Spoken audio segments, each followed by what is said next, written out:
Hey up guys, what's going on and welcome back. So you know the phrase, so this is the way the world ends, not with a bang but with a whimper? Yeah, that's what's happened to Kidderminster's title challenge. I'll explain more in a moment.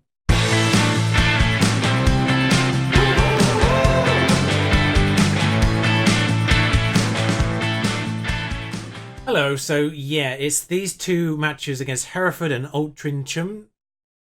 I think I got it that time. That did it for Kidderminster losing and drawing their 1 point from the 6, 4 points from the 9 in total in the period that we were also playing games, because this was their pickup match. This is the one they had in hand on us, the Altrincham one. Why did it have to be that one?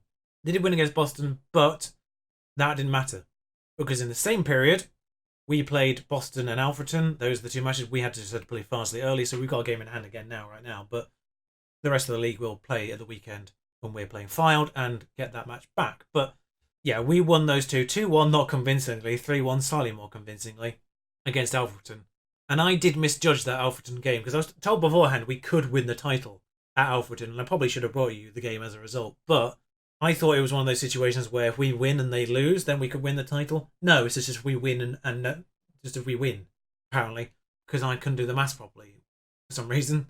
I just misjudged essentially how many games were left and what the point barrier was, because we were 19 points clear going into that match, and I didn't realise there was only 6 matches left. My brain saw the fact there was 7 matches to play going into that match, and for some reason I still thought there was still going to be 7 matches at the end of that match, just by the fact we were playing a match. I was thinking that we needed to be 21 points clear at the end. I was thinking that we had to be 21 points clear at the end of that match, despite the fact there was still, well, more than 21 points clear at the end of that match, rather than 18, which is what we did actually need and what we did actually have, because 19 points was the gap at the end of that, because we both won, so we maintained the 19-point gap. So we actually won the league at Alfreton. It's not the most spectacular way I could have done that. It's not the most impressive or entertaining way, but it's happened and we've won the league and we're in the Vanarama next time round. So well done, team. We've still got a month and a half to go.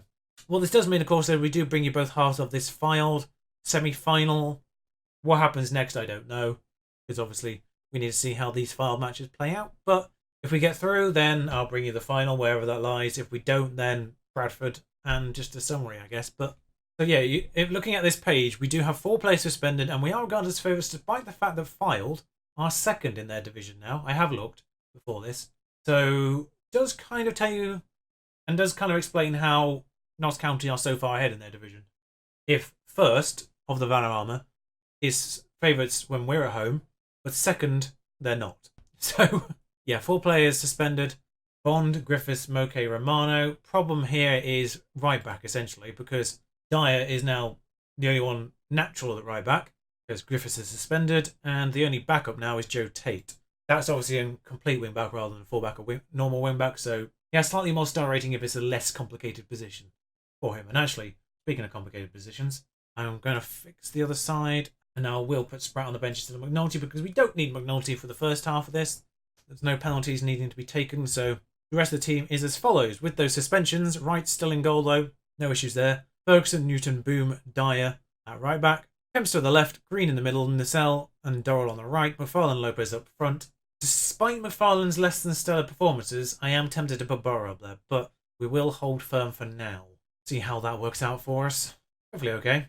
Of course, my only worry is that ball-winning midfielder role has been less than impressive all season. I certainly say, pick up where you left off. Didn't work. I'll give you some passion to back that up then for a change. Hey, that worked. Lovely. Well, nothing. Oh, I think nothing's happened in the first 10 minutes, but now it's 50-50 possession as well, which is amusing. It's like we might not even bothered with the first 10 minutes of this match. I was just on a rugby match. 80 minutes will be fine. As Rowe is through, he has outpaced Newton, and well, he smashed that in. I'm intrigued to know what Rowe's pace is, because Newton isn't the slowest. It's not like we have McNulty on the pitch. But yeah, I'm not. I've devolved into Boris Johnson. I'm trying to work out what exactly the AI was doing with Newton there, because that wasn't running. Yeah, Newton has 11 pace and acceleration, and well, he has 10. Not sure how they scored there, because Newton should not have been outpaced on the stats alone. So not sure how. Why with these ridiculous goals?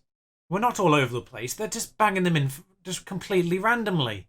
There's nothing we could do about either of these because apparently the game wants us to lose. It just feels like one of these games where you're destined to lose. Because Rowe had absolutely no right getting past Newton like that. As my neighbours have decided to make the most noise possible. Ferguson, Green, Sell, dispossessed. Ferguson picks this up though. I mean, if we turn this around, this is going to be a miracle. But in a weird way, I kind of want the achievement for turning around at half time now. But they've got the ball again. We've actually had some shots in the meantime. Newton does get to the ball first this time. See, there we are. That's more like it. 10v11 pace. Still not happy about that. Nessel moves forward. Dyer moves forward. Whips that in. Kempster's there, and he does what he's done all season. Seen it time and time again. He's picked the ball up as well, which I like to see. 2 away goals is problematic, depending on what kind of advantage we can get here, though. Provided away goals is a thing in this trophy, of course, but Kempster's underneath it, as he has been all season.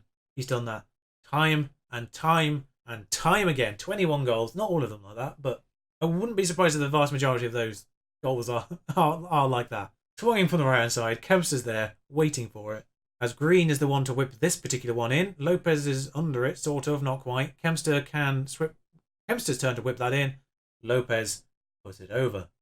As we have taken this game by the scruff of the neck a little bit and actually come out on top stat-wise in everything except for goals. Just for half time, just going to demand something, please. Just, do something. Nope, don't do something then, fine. Well, it's time to be aggressive, really, isn't it? There we are. And out we go for a second half as Newton swings this free kick. That's what it is. It's a free kick. Not a corner. Can we please do something? Can we please get a goal back? Another one back would be wonderful.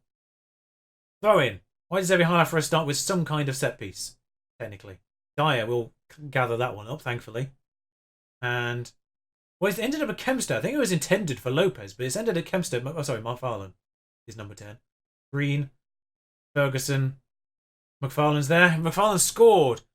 Technically, he's a better pressing forward than Burrow, but he's not had the most scintillating performances of late, and that's my justification for keeping him in that team. 6.4 over the last 5 games. He has been subbed off in all of them, but now he's got his goal. Maintaining the faith in those front two. Both of them fairly young, as Lopez might be the one to get the hook in this particular game. 6.4, he's not gained, but we have equalised this up, of course. 2-2. Doesn't mean we get to go to their gaff and just try and get a win, I guess, but we're fine. If we can get a third, then we could try and hold out for a draw over there. Or we can just give the ball to them. That's fine. That works too. Are you going to shoot from there? Probably. Oh, Darrell's been sent off, hasn't he? Well, Wes York exists. Lopez can get the hook. You know what? I'm actually just going to play like this. Just give up on defending that side entirely. I mean, Green, as always, is rubbish. Can't afford a second. Ferguson has picked up a little. He was looking a little bit iffy at one point, but Ferguson has picked up. Might just do the 2 subs for this match. Might not bother with the third. Dyer finds McFarlane, who pings it to York via the defender. That is tapped sort of to Kempster in the end, as McFarlane's probably offside. He is.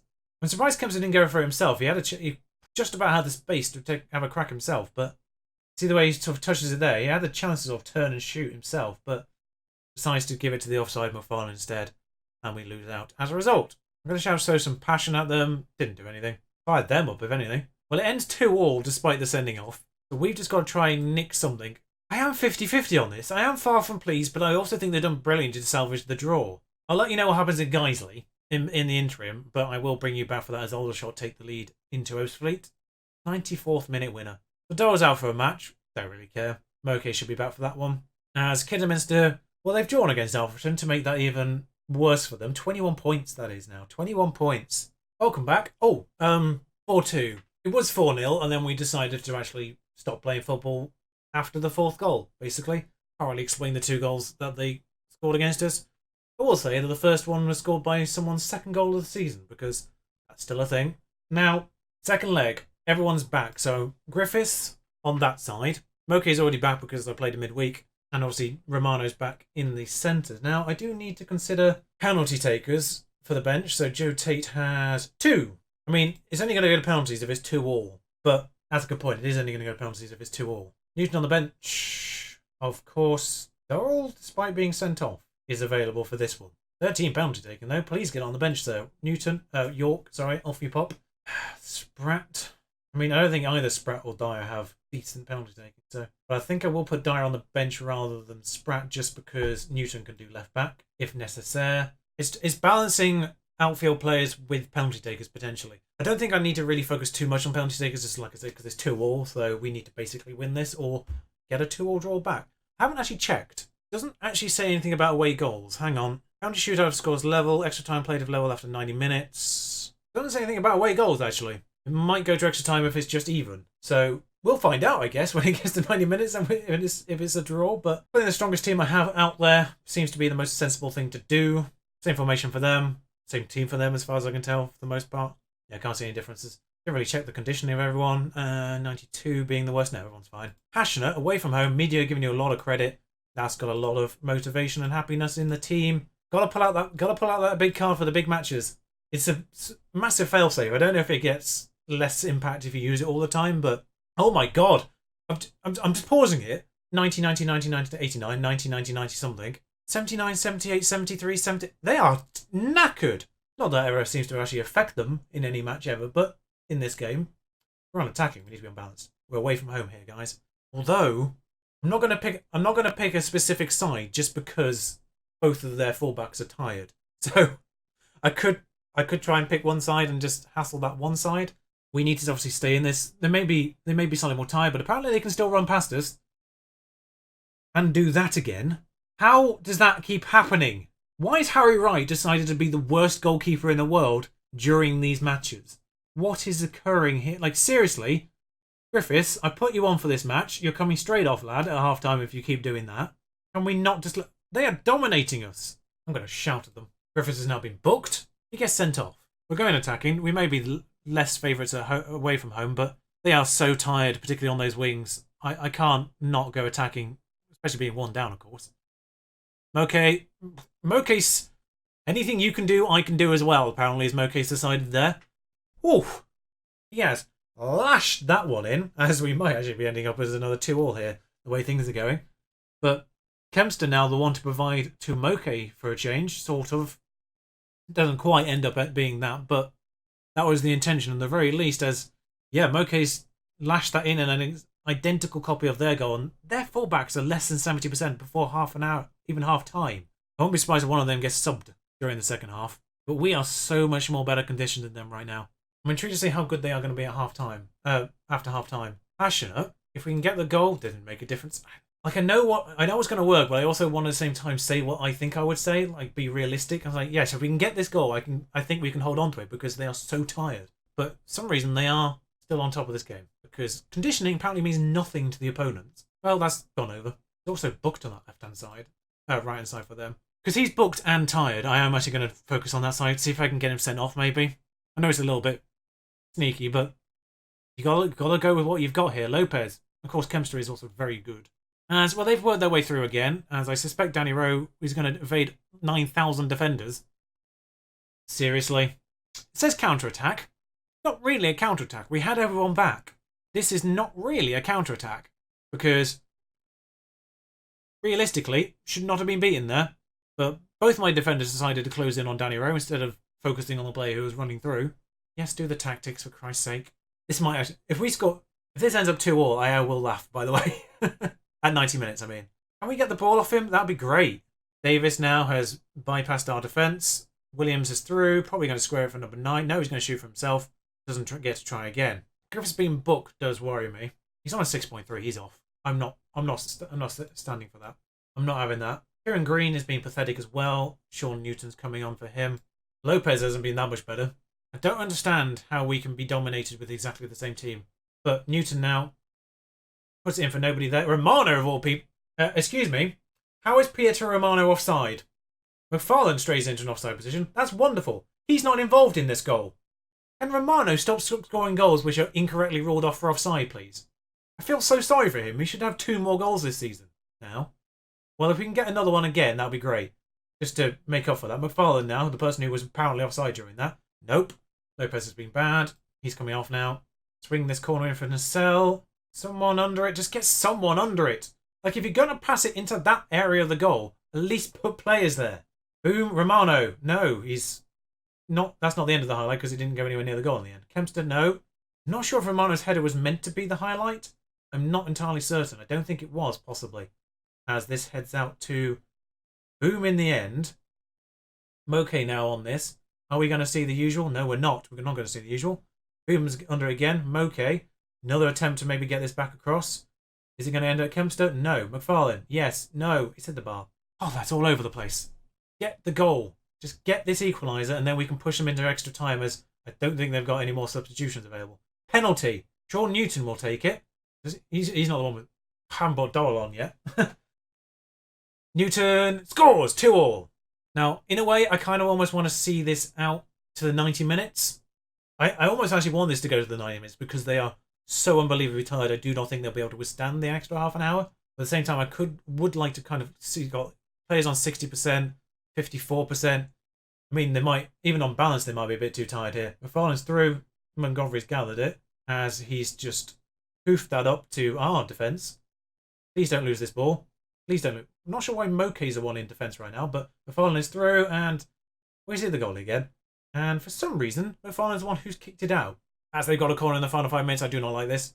Whitmore will gather, probably gives it back to Cragen. Bolger's in the middle, he's gone wide. Their defenders is... Oh my god, he's hit the bar again. Woodwork chances, 2 now, just the 2. Their defence in general is just so tired, and the one player who isn't tired is booked. So it ended up 2-2, so we have no idea whether or not extra time happens if extra away goals matter at all. Don't let's slip away, we need to show an extra time. Still none the wiser whether or not away goals matter in this competition. I mean, you look at this, our worst player is Kempster on 67%, conditioning-wise. Oh, don't do long balls forward. I'm going to go positive in this extra time, as this highlight starts with their throw-in. Thought we were about to get the ball off them there, but we didn't. Boom is under this one. Nassel will get this to his feet and give it to Dyer, who somehow keeps that in. Dyer will now charge forward. Goes past Whitmore, who is the one who's booked. McFarlane's there. Boom. No, it's not Boom. It's McFarlane. What am I saying? Apologies if that clap was way too loud, by the way. I got too excited by that. Considering how poor McFarlane had been in the 5 games before these Fylde games, the fact he scored in both of them, I do enjoy that. Burrow actually smacks it against their defender. Say defender, is their number 9? I'm not sure if that's just weird numbering or he actually is their number 9. They have made the 4th sub. It could be sensible, despite the fact that Moke scored, it might be sensible to get Dorrell on just in case they do get an equaliser here. Because A, Moke's tired, Dorrell's obviously not. Just stay on positive, keep pressuring them. They keep changing their defensive line just because it's so tired. Very surprised we're not actually seeing a little bit more in this extra time. This is not the place to have a highlight game. Please, can we not have a highlight here? Their number 8, oh, he's miles offside. Even if this goes in, it doesn't matter. I mean, it's drama, but he was miles offside. Even with my pathetic eyes who can't see offsides apparently half the time. Even I witnessed that as a half-time offside. And this is... I'm hoping it's just going to blow the whistle at this point because... There we are. Oh, well, that's a dramatic way to get through this. York have now remained unbeaten for the most consecutive games in their history. Passionately say. You've turned to playing in the final. I mean, some of them might have played in the previous one. I have no idea. I know they won it a few years ago, but whether or not any of these lads have been there all that time, no idea. Well, that's one way to do it. It's Ipswich turned their game around, even before their player got sent off. So £20,000 is always welcome. Wembley, though, that's going to be money, I presume. So has that popped into our schedule yet? It says unknown, but it has popped in, and it's in the 17th of May, which is a solid full month after Bradford, pretty much. Considering that's going to be the Swan Song, that's obviously the place where I should just bring you the last game, because none of the league games matter at this point. Yeah, tomorrow will just be the final, I think. I'm not going to faff around with any of the league games, as much as it might be nice if any of you fans of these clubs are watching this. I do apologise. These don't matter, we've won the league. This is the only match that matters now for this rest of the season, so... And in the interest of obviously getting to maybe a more competitive league, considering this has occurred. Yeah, in the interest of getting maybe to the next stage of this journey as quickly as possible, I won't bother bringing an episode with these matches. FA Trophy Final is the one that really matters here, so that's what I'm going to bring you next. Till then, ta-ra.